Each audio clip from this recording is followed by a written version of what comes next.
اسمع مولاي نقول لك، هاد الهضره ما كاين اللي غيقولها لك. هذا بارك مول سطيف، اللهم بارك، اكبر مجمع تجاري في الجزائر.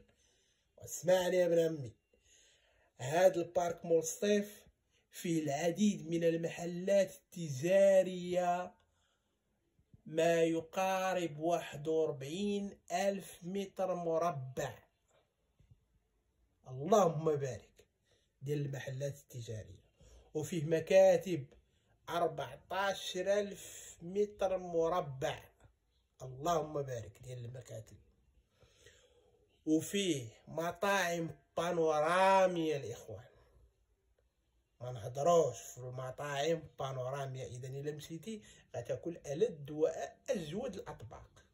واسمعني نقول لك، وفيه البولينغ، وفيه حلبة للتزحلق،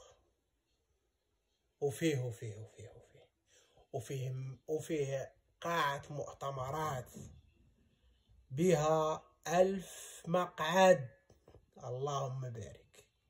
هذه بناية ضخمة الإخوان، اللي مشى للصيف يزور هذه البناية. وتحياتي للناس ديال الصيف.